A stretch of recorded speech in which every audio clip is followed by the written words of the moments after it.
तजमाया अभिमान, जो जो कदम आगे रखे ओ हे यज्ञ समान। अब जैसे आप यहां आते हो, अपनी पद, अपनी ताकत, अपनी ऊंची जाति, सम्मान, पद, इसको भूल के आया करो, यहां मत लेके आया करो। ये बीमारी है, ये तो रोग है भयंकर इस जीव के लिए। यहां तो एक दास बनकर आओ। जैसे बच्चा विद्यालय में जाता है, बच्चे कितने बड़े अधिकारी का है, किसी राजा का है, किसी का है, वहां तो एक साथ पढ़ता है, एक जैसा बैठता है, और बच्चे उसको खुरकाते धमकाते, इधर बैठ, चल इधर बैठ। वो उसमें कभी कंप्लेंट नहीं करता अपने माँ बाप को जाके, वो मुझे धमकाता था, वो मुझे खुरकाता है, वो बच्चों की तरह ही रहता है। तो यहां आपने आके, चाहे कितना उच्च पोस्ट हो आपकी, ये उच्च पोस्ट तक 2 दिन की है, फिर कई पोस्ट मिल जाएंगी, गधे कुत्ते सुअर की जाएगी, हाँ ठीक ठाक ना रहे तो वो भारी पड़ जाएंगे आपको। इसलिए यहां आकर विनम्र रहे, अधीन रहे, इस मन को सेट करना है। जब तक हम अधीन नहीं होंगे भगवान राहत नहीं देगा। इसलिए श्री कृष्ण, उनको परमात्मा ने लीला करनी थी कि श्री कृष्ण में ऐसी प्रेरणा भरी, उसने जाति दंडोत प्रणाम किया, तो 5 पांडवों ने भी किया। अगर वो प्रणाम नहीं करते तो भी राजा नहीं बख्शते दाता। ये नियम है दाता का। सबको पहले किसको भी कहते सोचल छिद्र मैं करूं, अपने जन के काज, अधीन होना पड़ेगा भगवान के निकट आने के लिए। अहंकार से भगवान 100 कोस दूर है।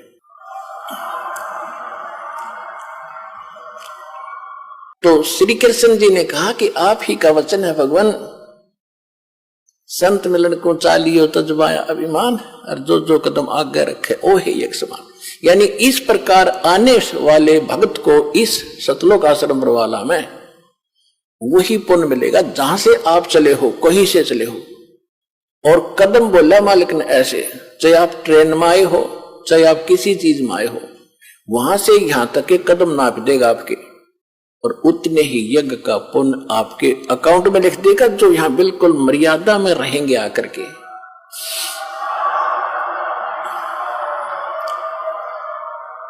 और उस एक यज्ञ को करने के लिए उन पांडवों ने शास्त्र विदिता का मनमाने ढंग से अरबों रुपये खर्च किए, तो भी सफल नहीं हुई वो यज्ञ।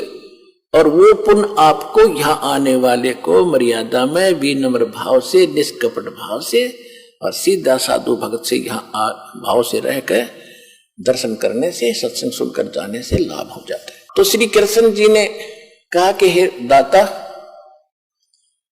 हम इंद्रप्रस्थ से चले हैं दिल्ली से, और यहां तक आने में हमारे जितने भी, आज आप देख सकते हो, आप तो अंतर्यामी हैं। कृष्ण जी तो उनको सही संबोधन कर रहा था, लेकिन उनका ना जच्चे थी, यो सुदर्शन को ऐसा क्यों बोल रहा है, किसको? वो पांडव खड़े थे। आप तो अंतर्यामी हैं, आज आप खूब देख सकते हो आज इनकी क्या हालत है। ये मेंटल हुआ खड़ा है धर्म युधिष्ठिर तो, और इनका इतना पैसा खर्च हो चुका है। ये आपके सामने भीम, अर्जुन, नकुल, सहदेव सारे खड़े हैं, आप देख सकते हो आज इनकी क्या हालत है। भीम बड़ा पश्चाताप कर रहा था, ऐसे ऐसे कर रहा था, ऐसे ऐसे कर रहा था, और इतने अधीन होकर आपसे आज आपके द्वार आए हैं। और आप ही की वाणी है कि जो ऐसे आता है उसको एक कदम का भी एक यज्ञ का फल मिलता है। इसको उनको यहां से यहां तक जितना भी हमारे पुण्य हुए हैं आपके वचनानुसार, ये मालिक 100 रख लो, बाकी हम दासों की झोली में डाल दो, हमारा भी कल्याण हो जाए। साधु भूखा भाव का, धन का भूखा ना, अर्जय को धन का भूखा, पर वो साधु भी को ना। वो तो यही देखना, यही बनाना चाहते थे कि मैं अपनी रजा बक सकूं, इस योग्य हो जाएंगे। और किसके उनके यज्ञों के भूखे थे, वो तो परिपूर्ण परमात्मा समर्थ कबीर भगवान। सब पदवी के मूल हैं और सकल सिद्धि है तीर, दास गरीब सतपुरुष बजो वो अवगत पुरुष कबीर।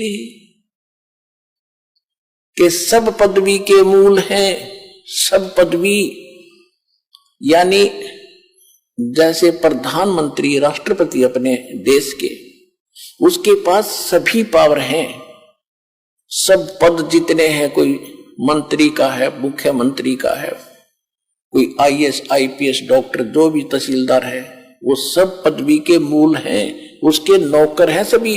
वो किसी भी पावर अपनी पद का सब पद उसके पास हैं, उसने आगे बांट रखे हैं। तो वो फिर तहसीलदार बनना चाहोगे क्या, पर राष्ट्रपति नहीं।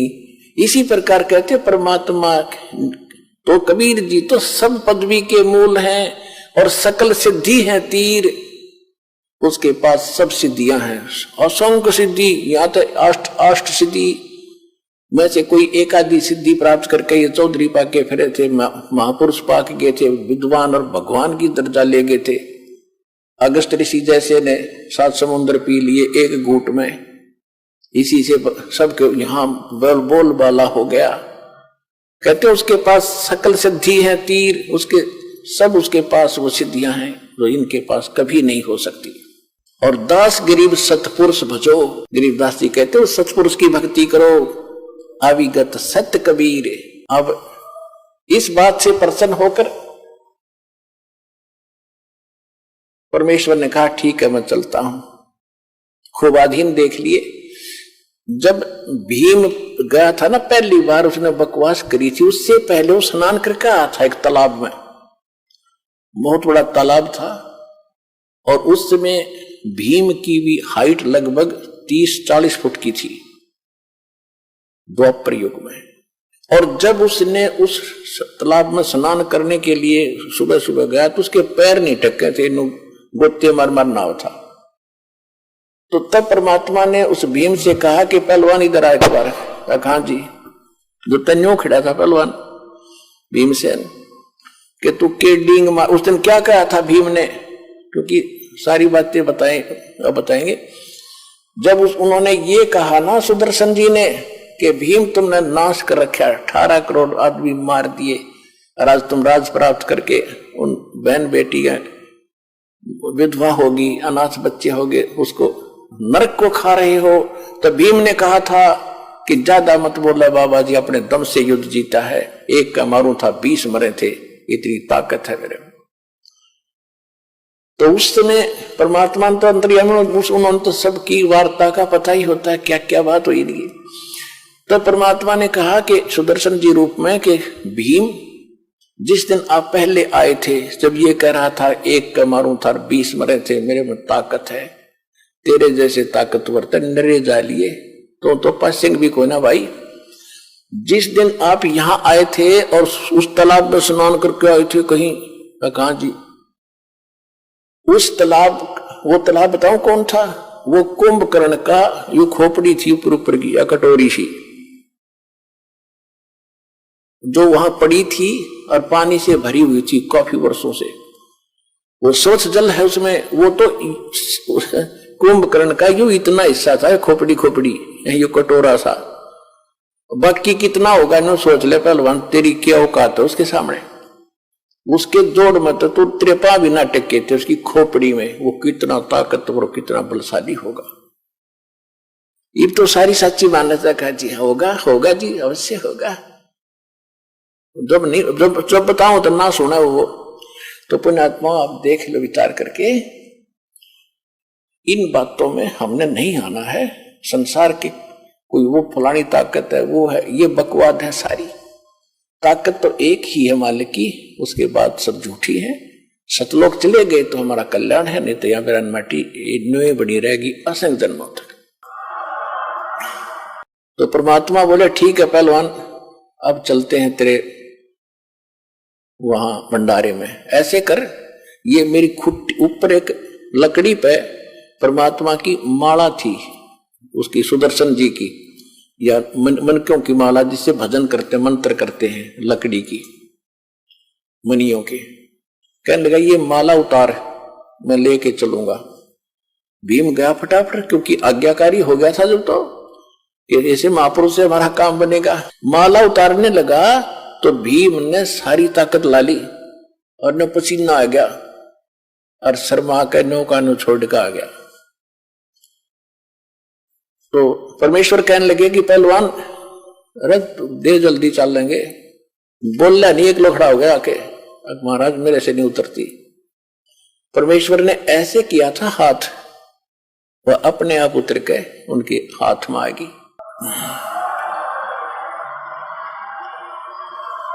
अपने आत्माओं संत चमत्कार नहीं करते, उनसे आपा हो जाते हैं। और ये अगर मालिक थोड़ा सा ना करते, अगर ऐसा नहीं करते तो भीम इनका थोड़ा बहुत भ्रम बना रहता। तो वो तो एक ट्रेलर दिखाया था परमात्मा ने, ताकि इनका दिल डटा रहे, वहां तक इनका सब्र बना रहे। और फिर मालिक की वेशभूषा कैसी थी? जंगल में रहने वाले फटी पुराने कपड़े, धोती लपेट रखी, वो ऊपर रखा करते, कपड़े उपड़े होते नहीं थे, और पैरों में बुआई फटी हुई, यानी मतलब जैसे काफी दिन स्नान हुए, गांव में ऐसे रहते हैं। इस वेशभूषा बैठे जाता, बाल बूढ़े हुए, छोटे छोटे दाढ़ी बढ़ रही, तो लेकर चल पड़े रथ में बैठा के। और वहां बैठे 33 करोड़ देवता, 88,080, 12 करोड़ ब्राह्मण, 9 नाथ 84 शब्द। और सभी जब उन्होंने देखा कि ये संत लाए हैं ये, और इससे कहते हैं कि ये शंख बजेगी, तो वो सभी जो उपस्थित थे, वो सभी देवता वगैरह, वो क्या कह रहे थे आपस में कि इनके पाप ही ज्यादा है भाई, ये तो इनको भोगने ही पड़ेंगे, ऐसे थोड़ा ठीक होते हैं। यानी अपने ऊपर दोष कोई नहीं लेता कि हमारा ब्योंत नहीं इसको ठीक करने का, हमारे अंदर अभिमान है ये। तो जब उसको लेकर आए तो सभी ने अपने परने मुंह पर लाकर हंस रहे हैं कि ये बजाएगा इनका शंख, ये भी भ्रम मिट जाएगा इनका। अब श्री कृष्ण जी ने द्रौपदी जी से कहा कि द्रौपदी बहन, ये महापुरुष है जिसे तुम्हारा युग काम बनेगा। नहीं तो सबके, वो तो बहुत दुखी हो रहा था सारा परिवार, काम नो का नो, पैसे सारे खर्च लग हो गए, और संकट निवारण हुआ नहीं, यो 3 ताप का कष्ट भी ना मिटा। प्रेत बाधा थी धर्मदास उसको, धर्मराज युधिष्ठिर को, और वो भी इतना हट्टी। तो द्रौपदी से कहा कि बहन ऐसे कर, श्री कृष्ण जी ने कहा कि बहन बढ़िया भोजन बना, ये महात्मा रोटी खाओगा, भोजन खाएगा तो शंख आपका काम पूरा होगा।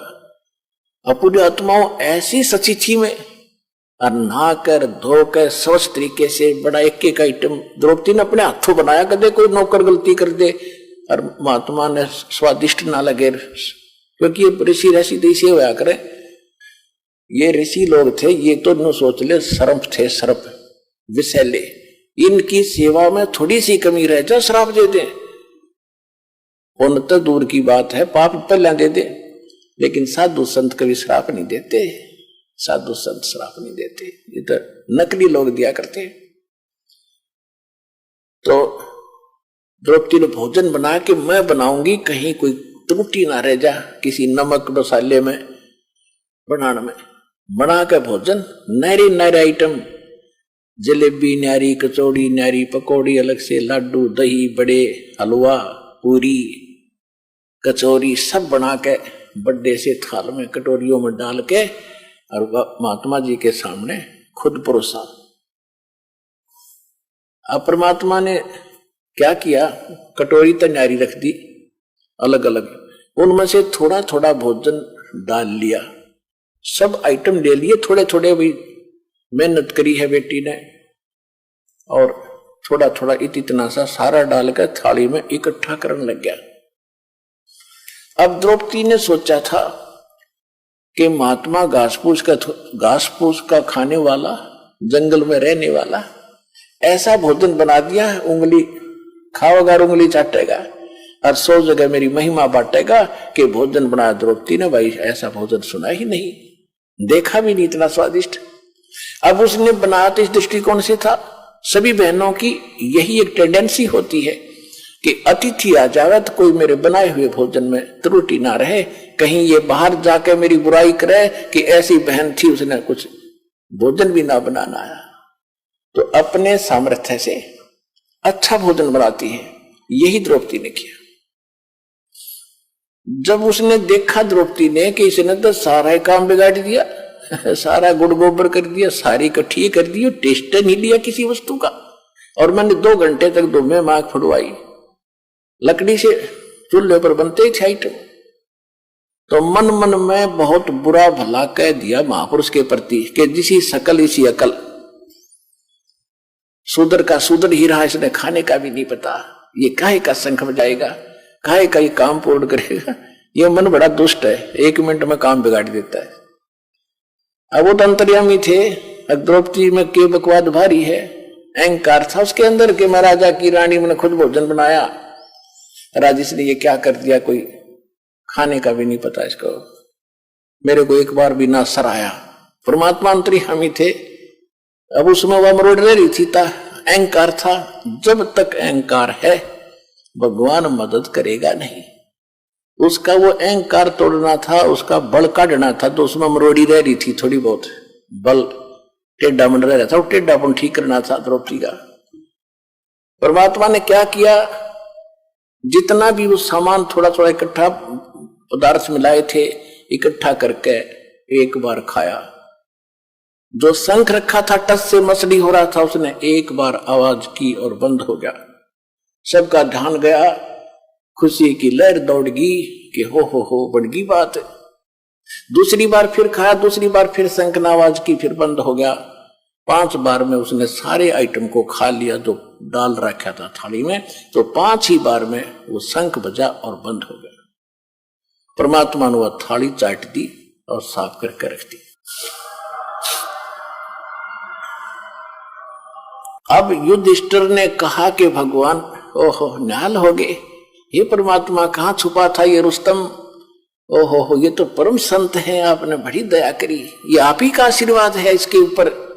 कृष्ण जी बोला मेरा आशीर्वाद ना है, ये तो आशीर्वाद किसी और का है, तुमने उसका पता नहीं, ये आशीर्वाद तो कोई और है, ये खुद आशीर्वाद दिखा है मैंने, तो आशीर्वाद नहीं है इसके पास। तो फिर कृष्ण जी ने कहा कि भाई बात सुनो, ये अभी बात बनी नहीं। क्यों नहीं बनी भगवान, क्या बात हो गया?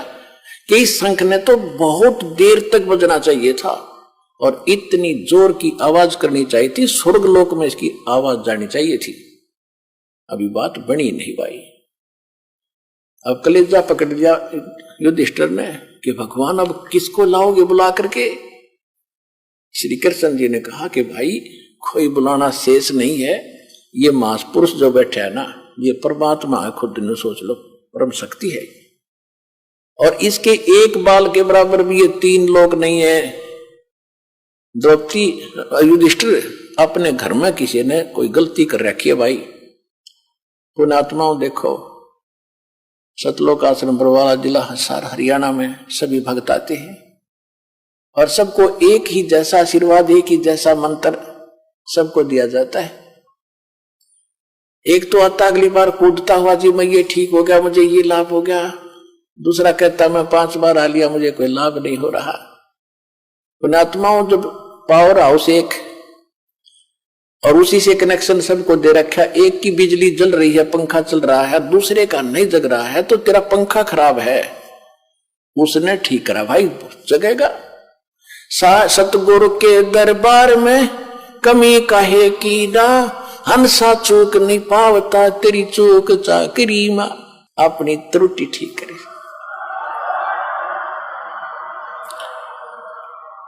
अपनी चूक ठीक करो, पावर तो ज्यों की त्यों है, आपको भी लाभ देगी। आपकी ये अग्रम मगरम खत्म ना होती, ये कैसे हो सकता है, ये कैसे हो सकता है, मतलब काफी दिन में सेट होगी। जब जिस दिन यह सेट हो जाएगी, Kabir is God nothing else, फिर देखना खेल दाता के। यही तो बात बिगड़ी पड़ी है। काल ने सबसे पहले ये नाश किया कि भगवान का नाम और निशान मिटा दूं और किसी को भगवान माने धक्के खाओ। अरदास के लिए सबसे बड़ी समस्या है कि मैं भगवान को भगवान सिद्ध करूं, हजारों प्रमाण दूं, जब जाके दिमाग में सेट होती है सचमुच कबीर इज गॉड। और जब तक ये विश्वास नहीं होगा वो लाभ मिले नहीं।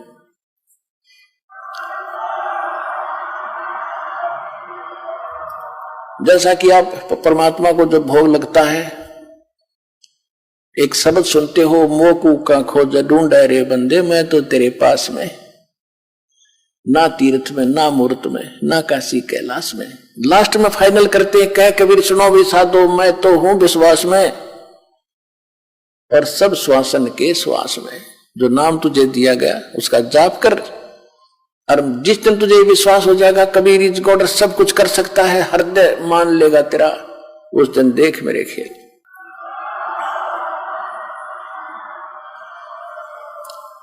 तो द्रौपदी के मन का दोष निकालना था।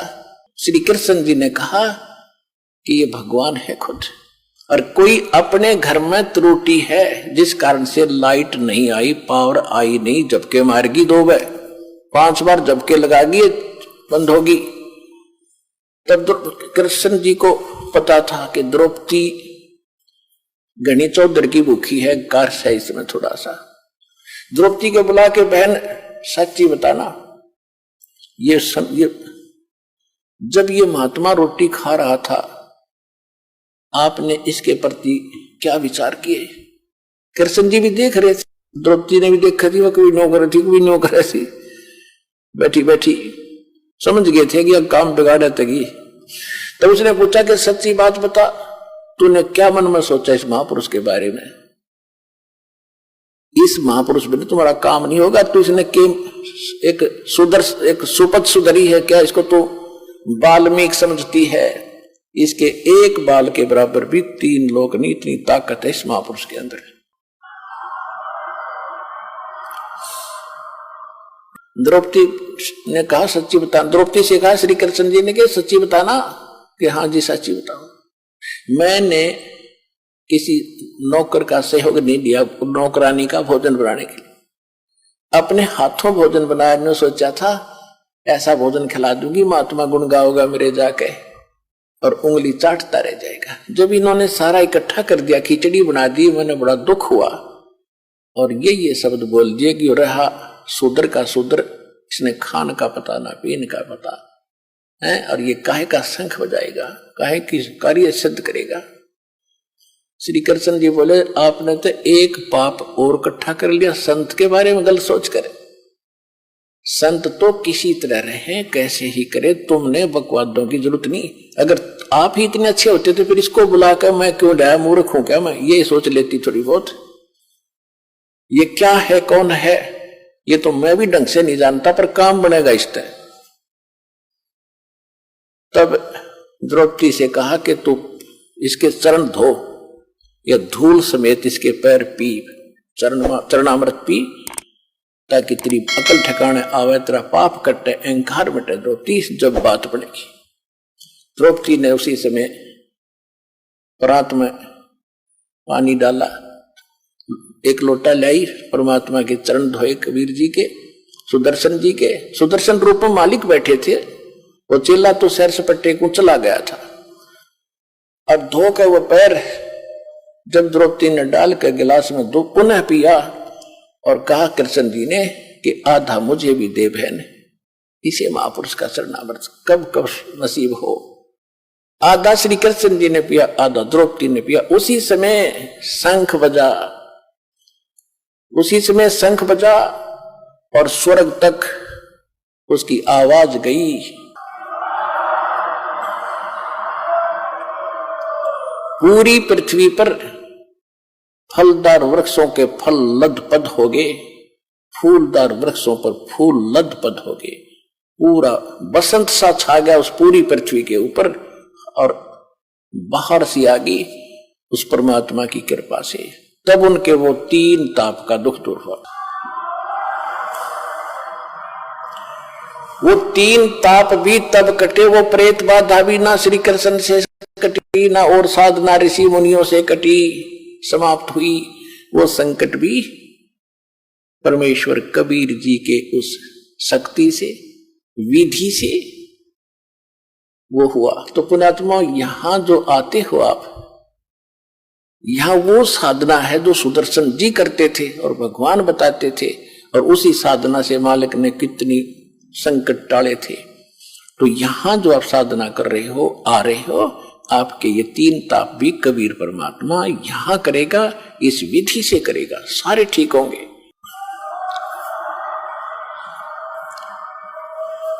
उस समय परमात्मा ने 1 घंटा सत्संग किया खड़ा होकर के, और सुनाया कि कोट जन्म तेरे भर मत हो गए, कुछ ना हाथ लगा रे, कुकर सुकर खरबा बोरे कौवा हंस पुकारे, मन तू चल रे सुख के सागर, जहां शब्द सिंधु रत्नागर। अब वो बात उनके गला उतरे नहीं, क्योंकि सारे ऋषि पाक रहा, कोई देवता बना बैठा, श्री कृष्ण जी राजा बने बैठे, युधिष्ठिर जी राजा बने बैठे। वह गले उतरी नहीं उनका किसी का, जो भगवान बताना चाहते थे कि चलो उस लोक में चार मुक्ति जा चंपी करती, सतगुरु मिला तो इच्छा मिटे, पद्मल पदे समाना, और चल हंसा उस लोक पठाऊं जो आधर्म अमर स्थाना। चार मुक्ति जा चंपी करती, माया होरी दासी, दास गरीब अभय पद पर से मिले राम अविनाशी।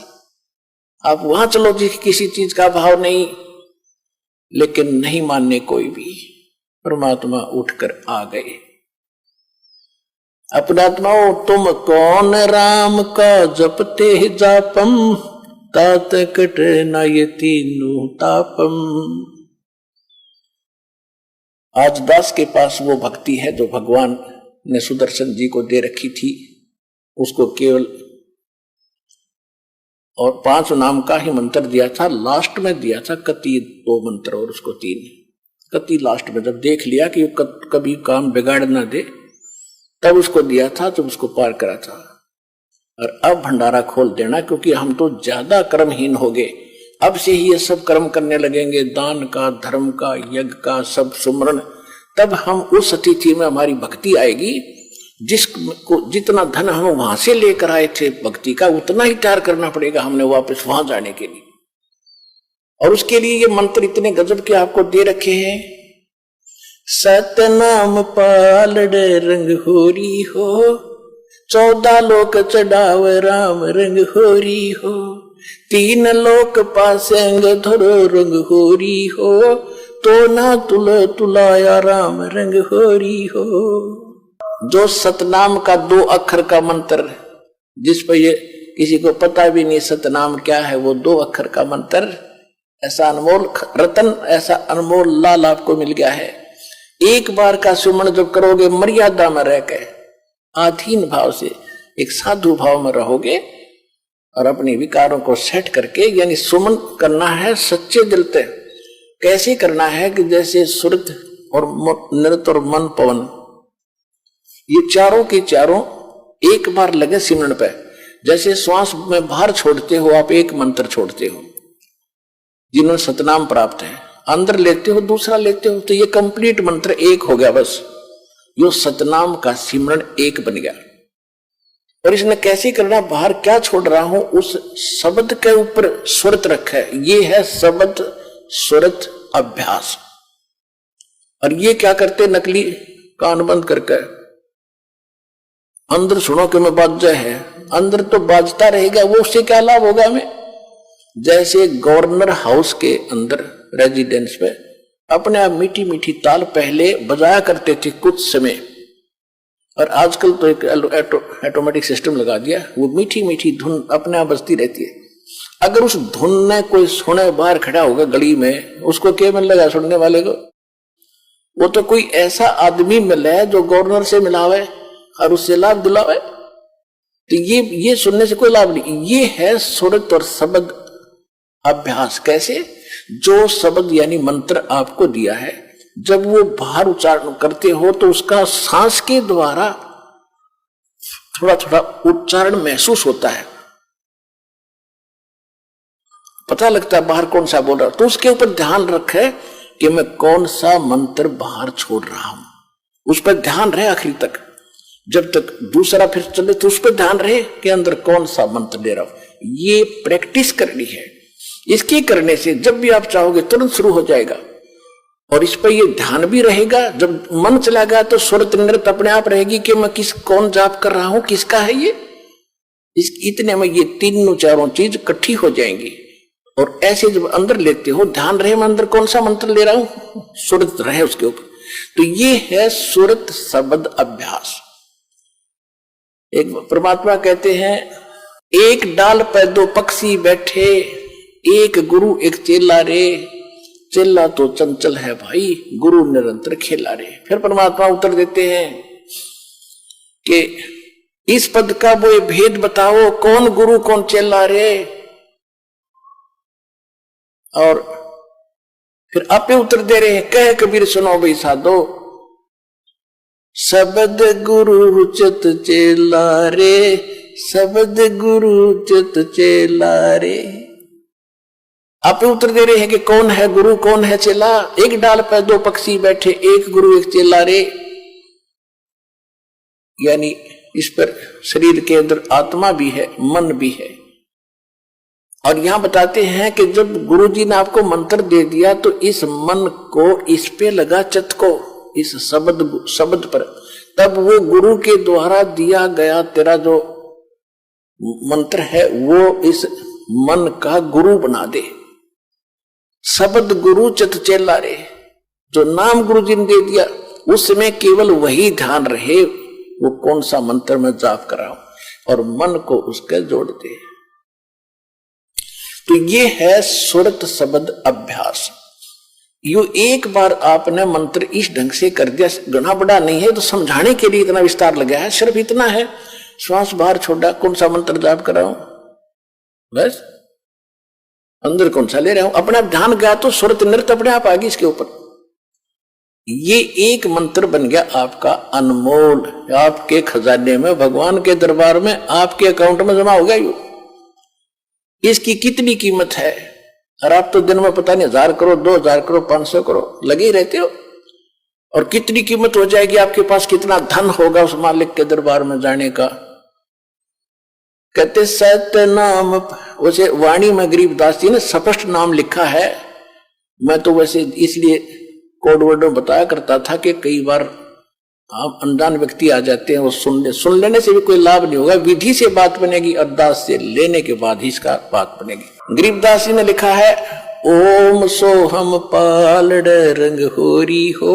मैं उसको सतनाम कह देता हूं कोड वर्ड और बनाने के लिए। गरीबदास जी ने सीधा लिखा है, ओम सोहम पालड़ रंग होरी हो, 14 लोक चढ़ावे राम रंग होरी हो, 3 लोक पासंग धर रंग होरी हो, तो ना तुले तुलाया राम रंग होरी हो।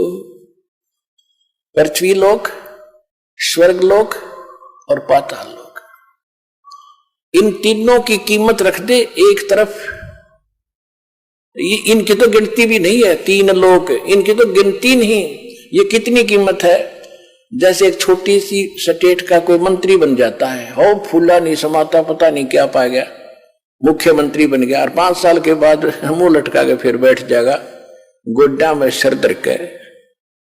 राजा लोग भी हुए थे, पूरी पृथ्वी के शासक हो गए, अंत में गधे बने और यहीं छोड़कर चले गए। कहते परमा, और यह स्वर्ग के इंद्र का होता है, स्वर्ग का राजा, वो भी गधा बनता है अपना पूरा समय करके।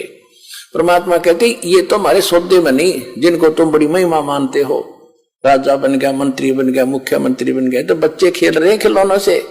जिस दिन आपको ये ज्ञान होगा उस सच्चे भगवान का और सच्चे स्थान का और उस सुख का।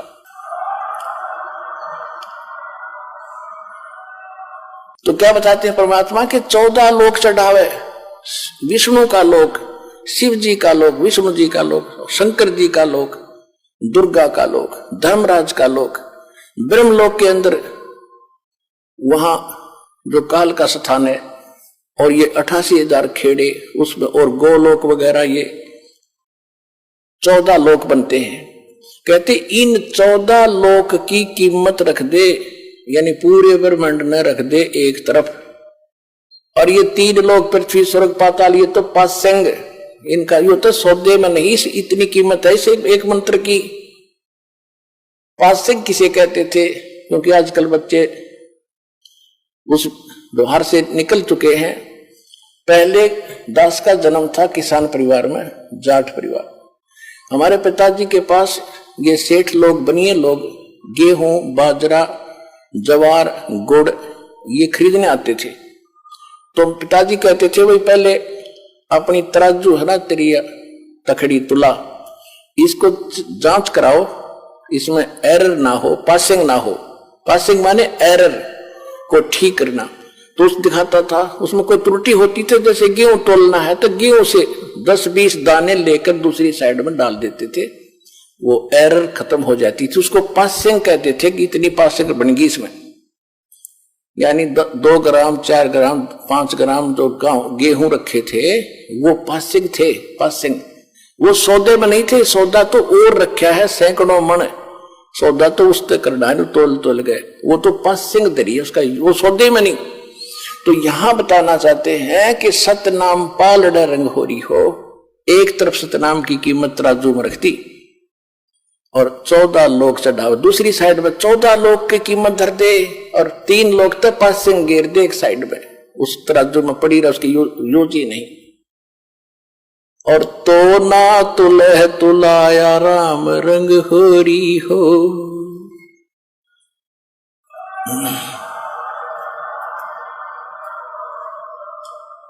तो कहने का तात्पर्य ये है कि आपने एक सिमन इस दास से प्राप्त करके सतनाम का कर लिया, आप इतने धनी हो गए, आपका इतना धन, अध्यात्म धन आपका जमा हो गया।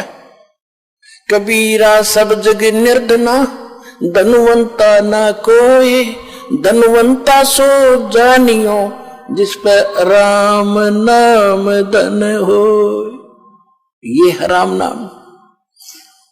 राम नाम जप कर ठर होई, ओहम सोहम मंत्र दोई। ये है राम का नाम।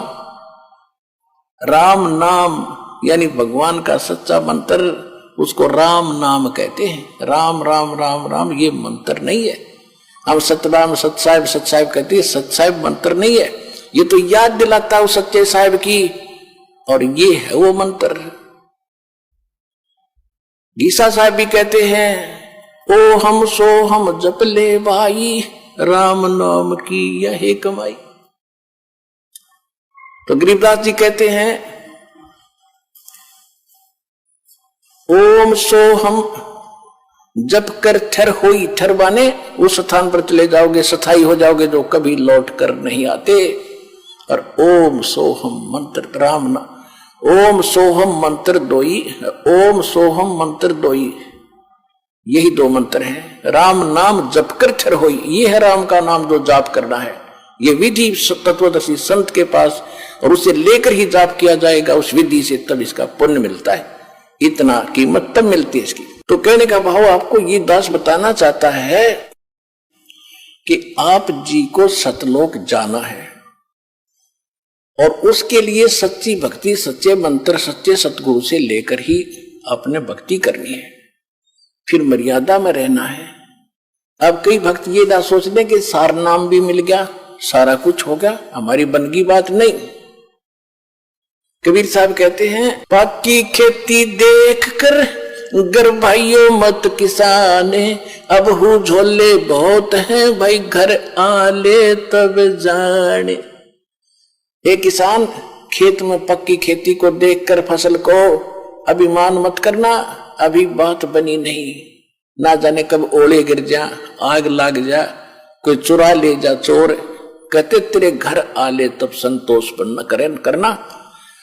तो इसी प्रकार नाम भी मिल गया, सतनाम भी मिल गया, सार नाम भी मिल गया, और फिर अभिमान हो गया, चोर लिया आपका, वह बिजली गिर गई, ओले पड़ गया आपका, यानी यहां से हट गया मन, फिर आपके पास कुछ नहीं बचेगा। यानी धन तो आपका रहेगा, लेकिन वो काम रह गया, सतलोक नहीं जा सकते, घर नहीं जा सकते। फिर आपके साथ क्या बुरी बनेगी, पूंजी आपकी और मालिक काल होगा।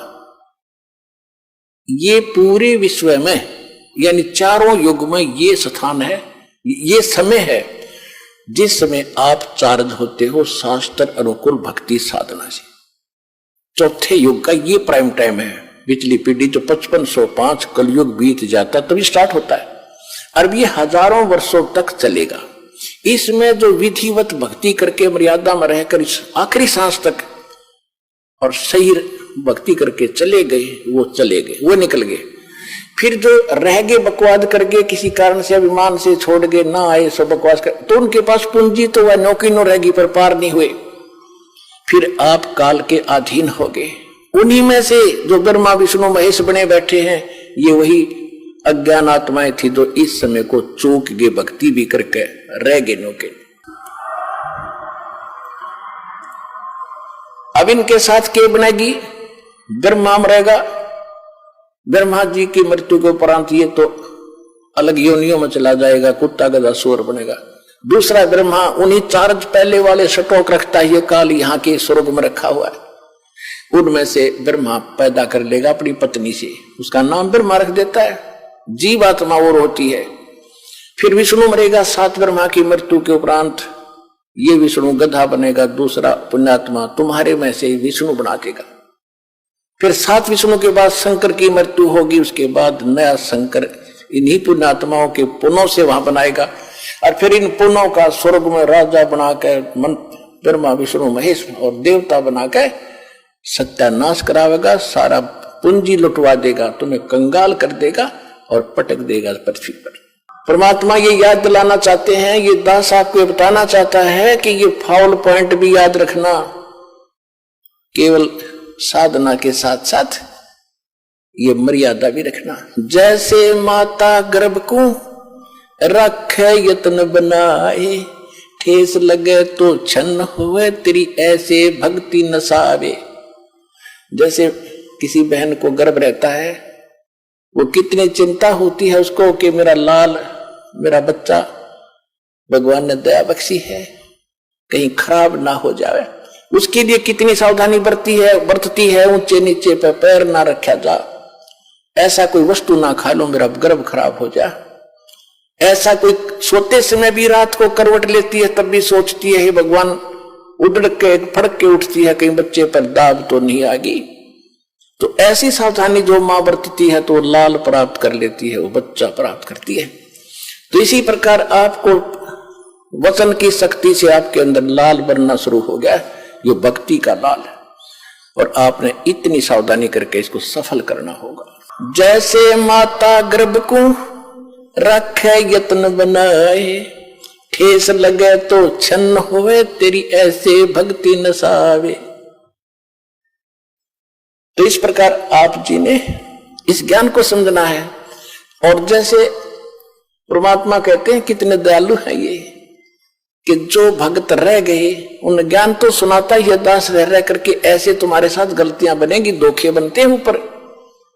जब तक आप गुरु से के साथ रहोगे तो तब तो दास आपको साथ लेकर जाएगा सतलोक में, परमात्मा आएगा दास के रूप में, जब तक जिसका कनेक्शन सही है। और फिर आपके साथ धोखा देगा काल, जिसका कनेक्शन यहां से कट जाएगा, उसके पास भी इस दास के नाम रूप में काल आएगा और उसको उठाकर अपने खेमे में ले जाएगा, वहां धोखा होगा उसके साथ। उसके लिए क्या है कि आपका कनेक्शन यहां बना रहे अंतिम सांस तक। और फिर उसका एक तरीका बता रखा है आपको, और याद रखना ऐसे समय में।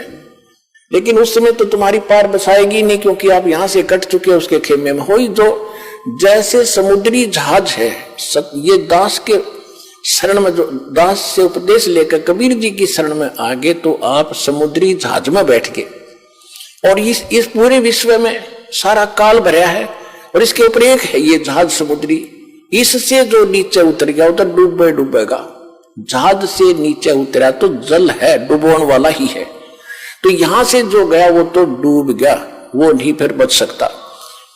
इसलिए आप जी ने ये सावधानी बरतनी है कि यहां से आप बाहर गए तो सारे काम बिगड़े हैं, तो फिर नहीं बाहर पड़ेगी। जब तक आप इसमें हो फिर वह बात आपका असर होगी नहीं, आप तो पार हो ही रहे हो, जहाज में बैठे हो, निकल जाओगे इससे बाहर भव सागर से। तो जिस समय आप यहां से चलोगे, आप तो कनेक्टेड है, तो सही रास्ते से जाके त्रिकुटी पर पहुंचोगे।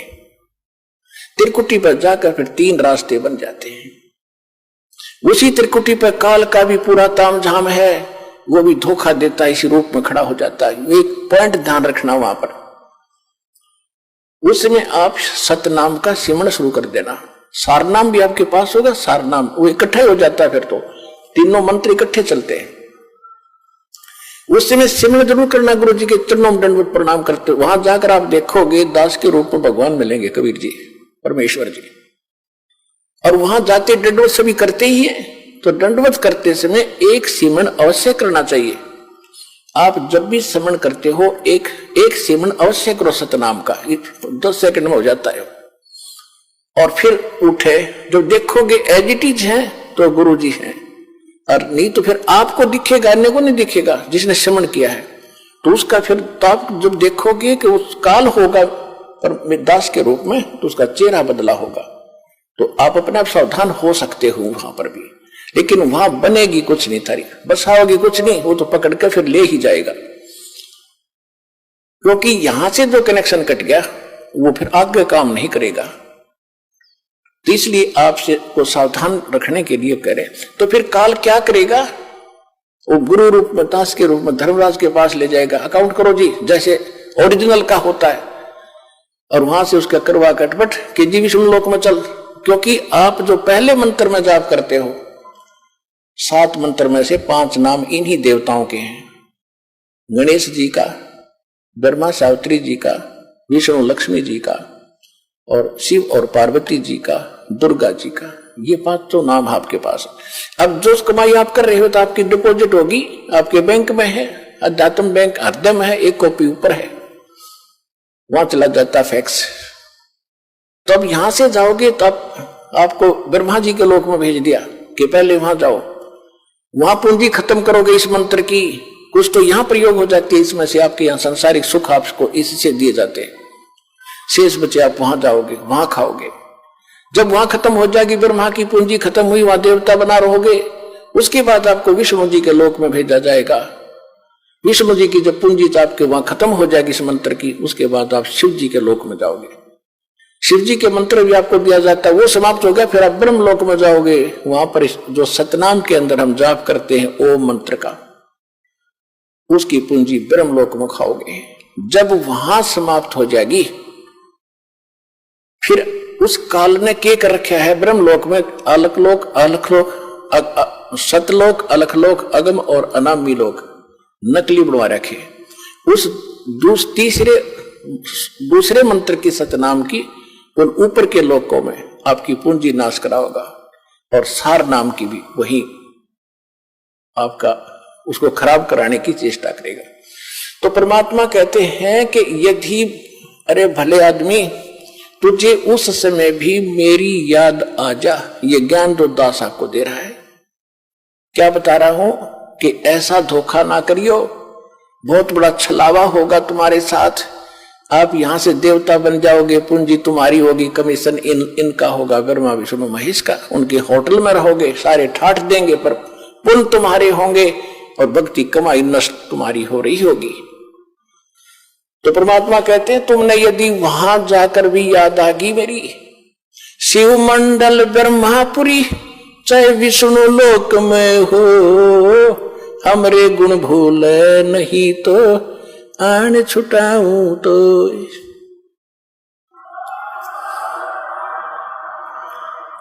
यदि गलती बन गई और यहां से गुरुद्रोही होकर नहीं गए, 2 प्रकार के होते हैं विमुख गुरु जी से। एक तो होता है गुरुद्रोही बन जाता है, यहां से जाकर निंदा करना, मेरे बारे में बुराई करना, बकवास करना, वो तो होगा गुरुद्रोही। एक वैसे ही छोड़ देता है लापरवाही में, किसी की बातों में आकर चल टूटी छुट्टी लाने लग गया, वो गुरुद्रोही नहीं हुआ, उसको संभाला जाएगा, गुरुद्रोही को नहीं संभाला जाएगा। और उसको संभाला भी तभी जाएगा जब वो वहां जाएगा ब्रह्मा विष्णु महेश के लोक में। अब क्या करता है ये काल, जब ये परमात्मा कहते हैं यदि तुम वहां चले गए विष्णु के लोक में, शिव जी के लोक में, तुम्हें वहां बात याद आएगी कि गुरु जी तो ये कहा करते हैं हमने तो सतलोक जाना है, यहाँ आए हुए व्यक्ति तो वापस जन्म मरण में होते हैं, हमारी पूंजी नष्ट होती है। कहते हैं वहां भी अगर तू तड़फेगा, मुझे याद करेगा, वहां से भी छुटवा लाऊंगा। शिव मंडल ब्रह्मापुरी चाहे विष्णु लोक में हो, हमरे गुण भूले नहीं तो आन छुटाऊं तारी।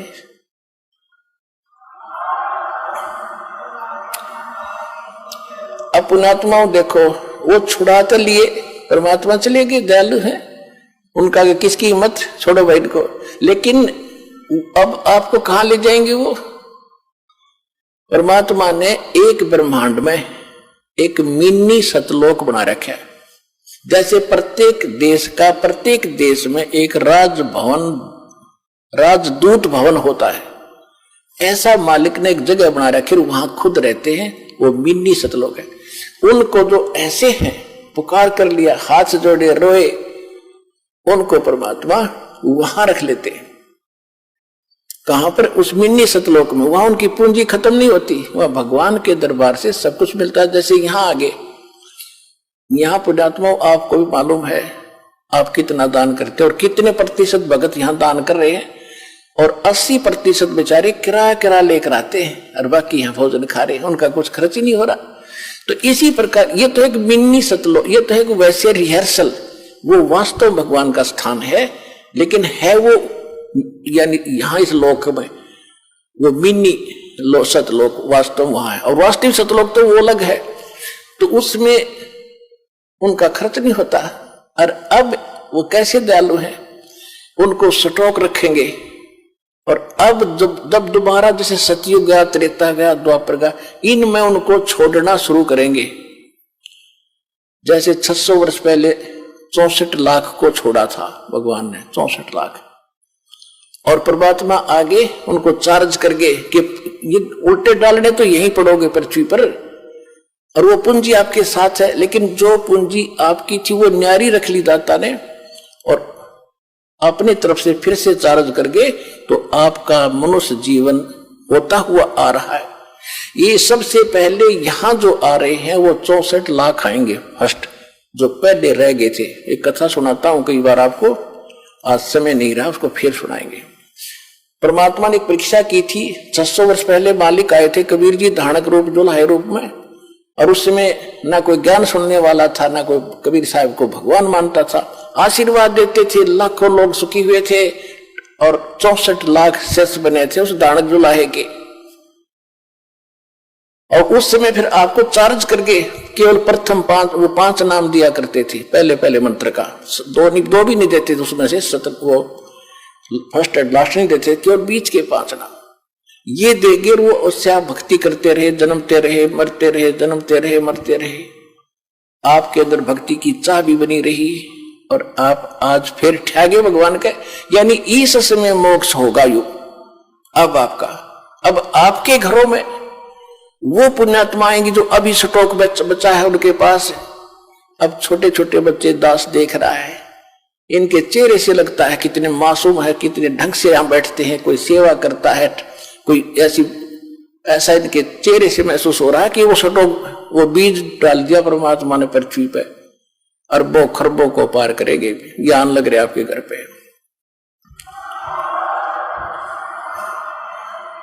तो ये चाहे किसी गरीब के जन्मे हैं, चाहे किसी अमीर के आ रहे हैं, चाहे आप अमीर हो चाहे गरीब हो, इस भगवान के दरबार में आए हो, तो पिछला भक्ति धन आपका एक जैसा है। रहा बात धर्म का, वो भिन्न भिन्न है, जिस कारण से आप यहाँ संसारिक सुविधाओं में थोड़ा सा अंतर है, लेकिन भक्ति के जो मंत्र है, जो भक्ति की शक्ति है, वो आपकी बराबर है सबकी।